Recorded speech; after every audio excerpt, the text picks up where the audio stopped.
Hello everyone, welcome again to the channel.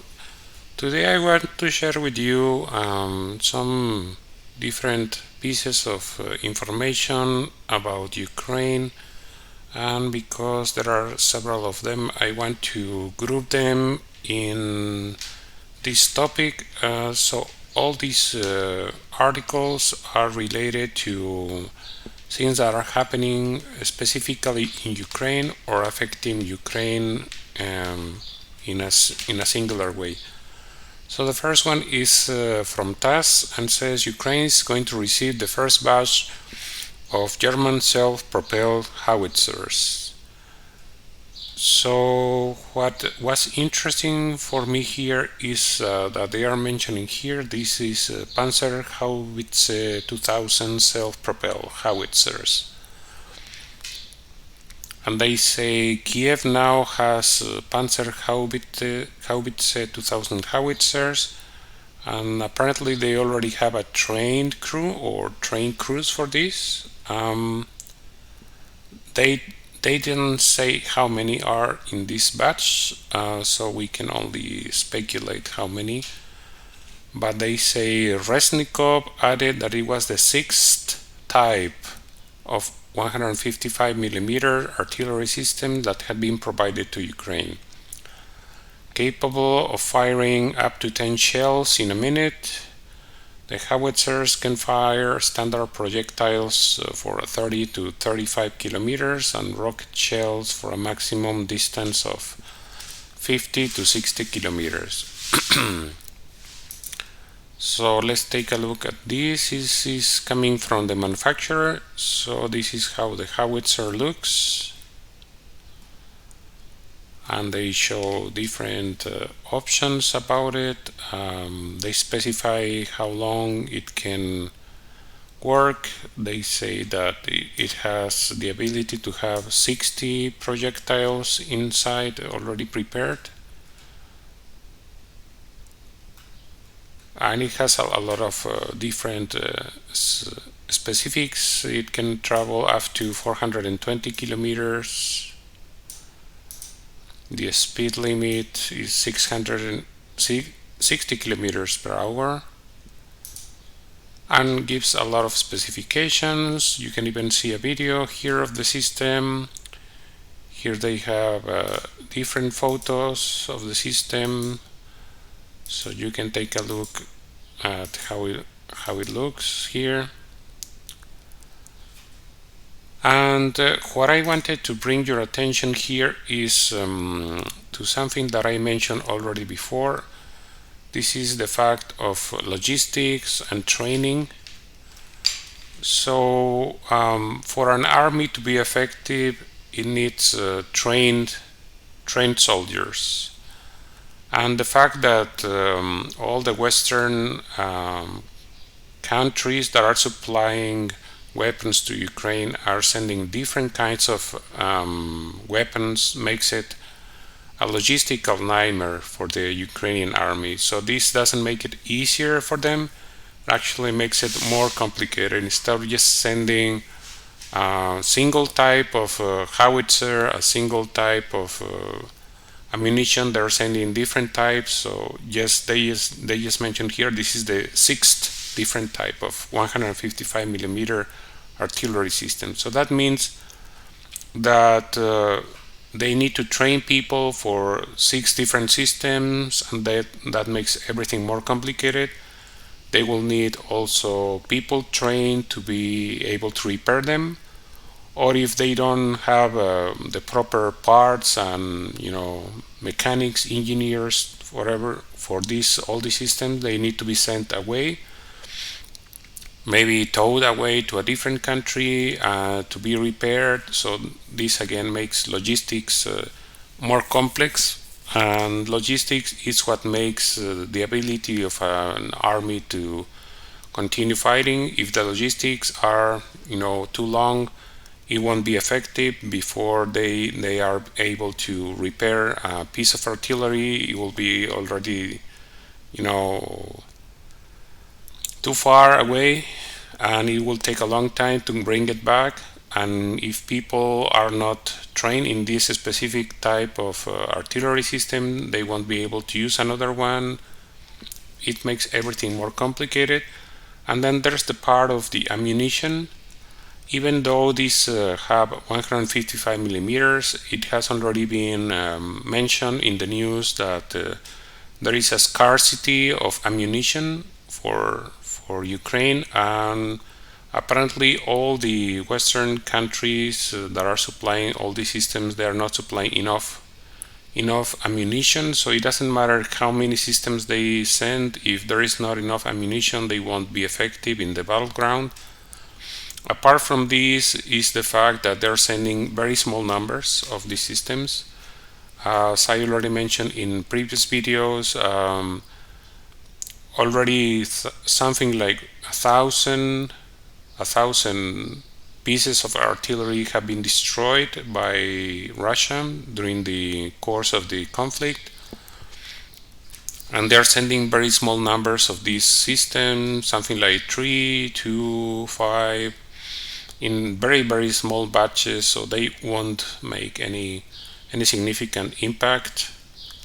So that's something to consider. Like I said before, this is really not helping the Ukrainian army in a very big way.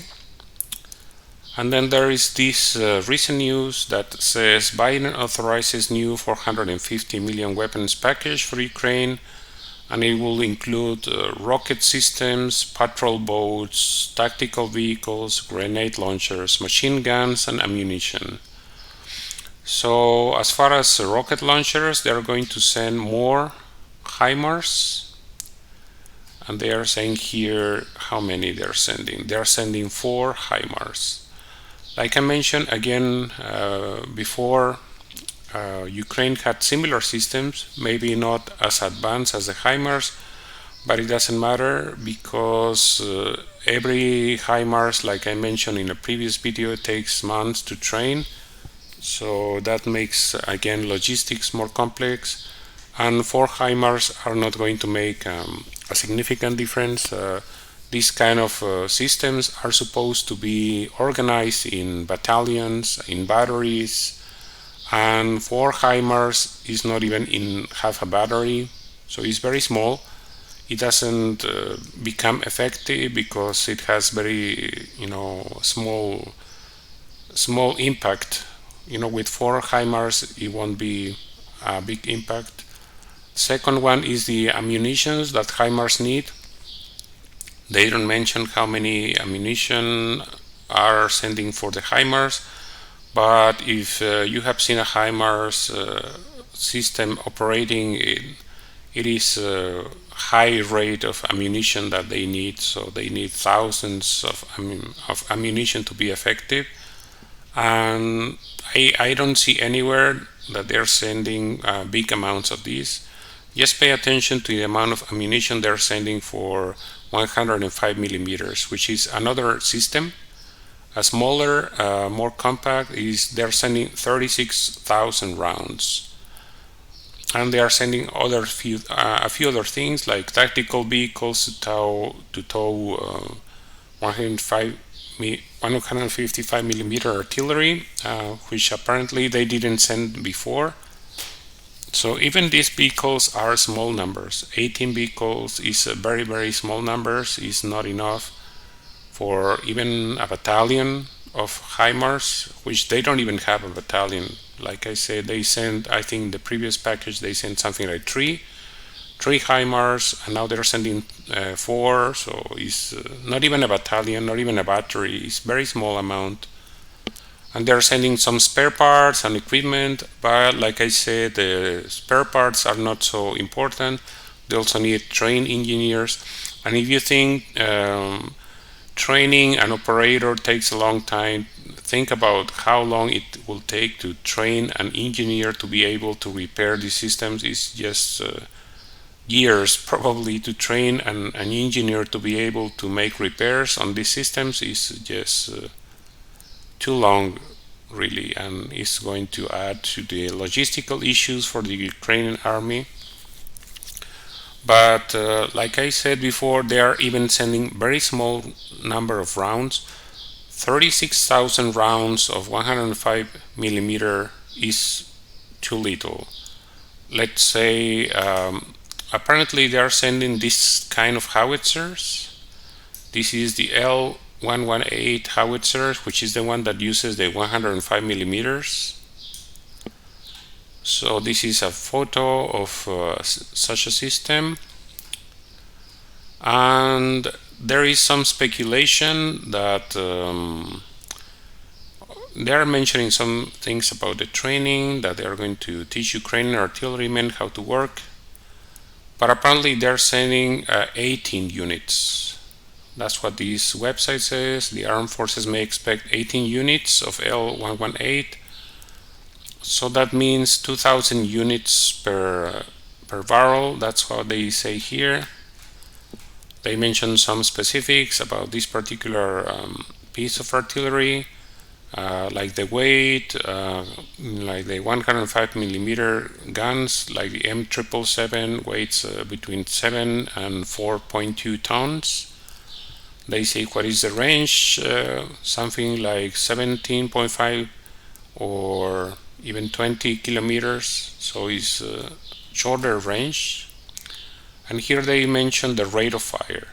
So they say the rate of fire is for 5 shots in the first minute. So 5 shots is very much. If you're going to have 5 for each howitzer in 1 minute, and you have 18 pieces, so that's 90 rounds per minute. How many rounds do you think is going to take to be firing this in a single day?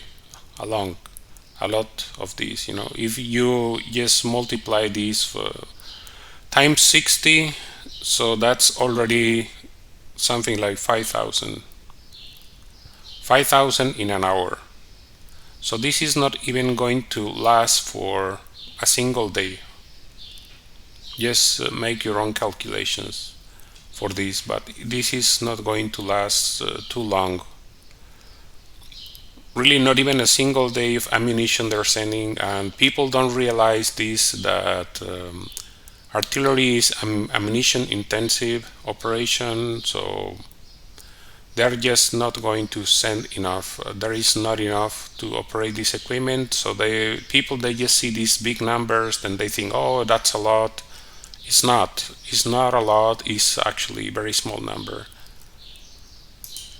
And they mentioned some boats that they're sending. So apparently these are the kind of boats they're sending.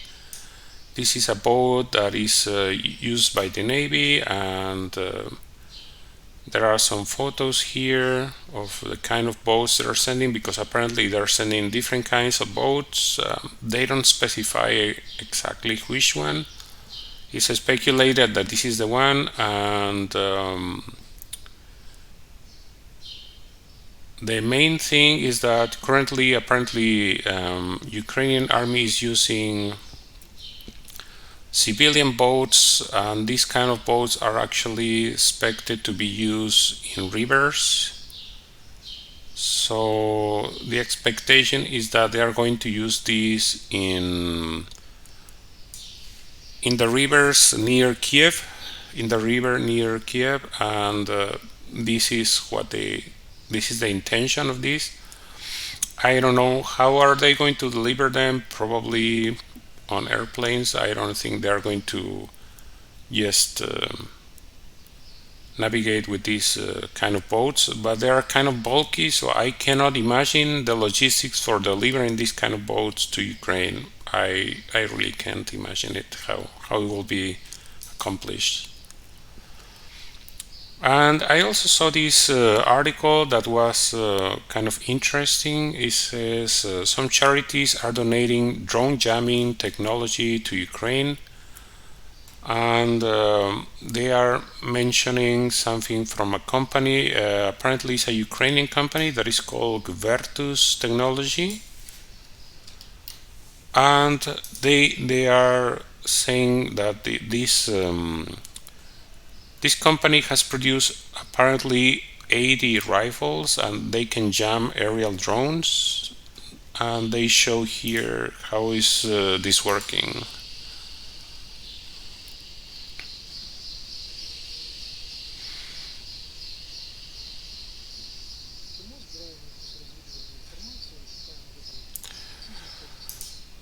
So they show the video. You can watch the entire video if you want. It's only 3 minutes long. They show how it operates, and they say that basically the equipment doesn't directly damage the unmanned system, but interferes with the drone's connection with the operators.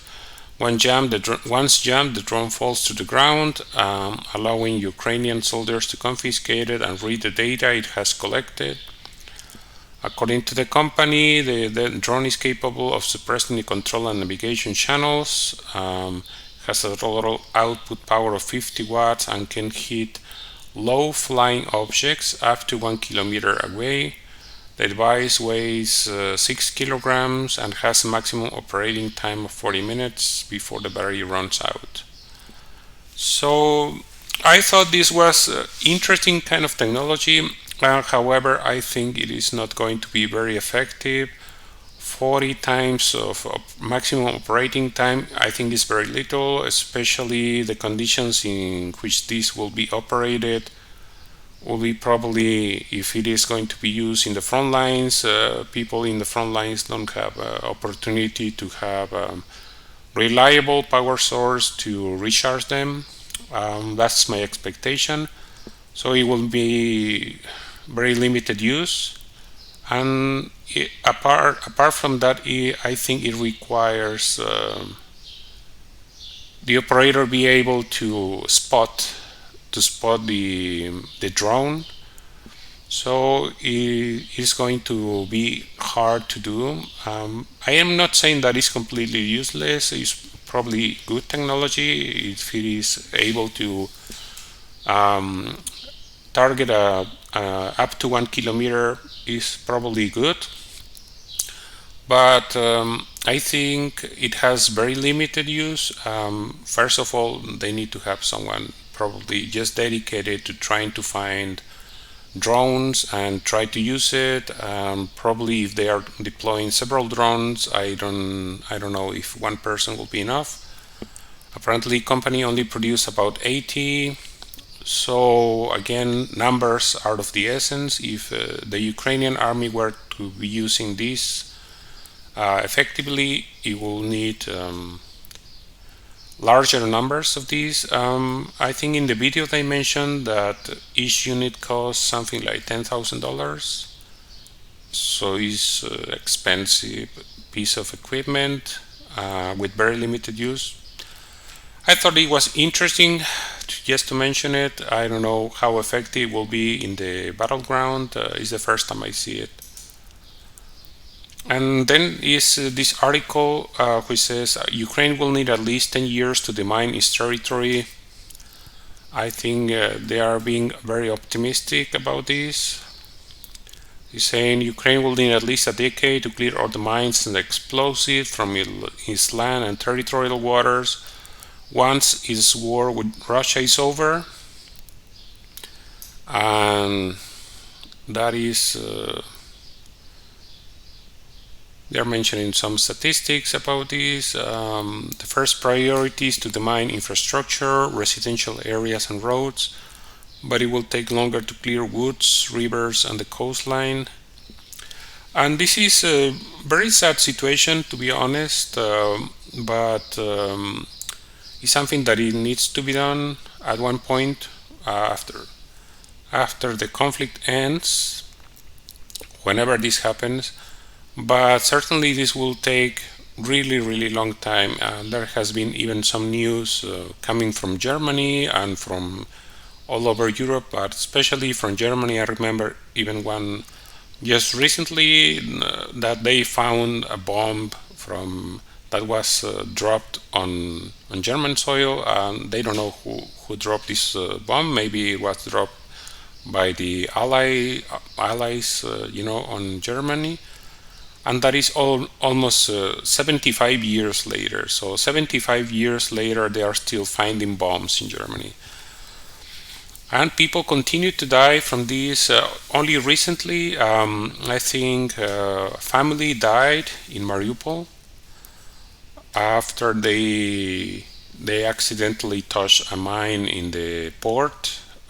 So people die from this, and it's very sad, but it's a fact that at one point or another this operation needs to be started, and like they say, probably they will start first with residential areas, but I imagine that it will be probably impossible to completely clear everything. So this is the situation. That's my opinion. Let me know what you guys think about it, and as always, I ask you to please like this video, share it in social media, and subscribe to the channel. I hope to see you again very soon. Thank you for watching.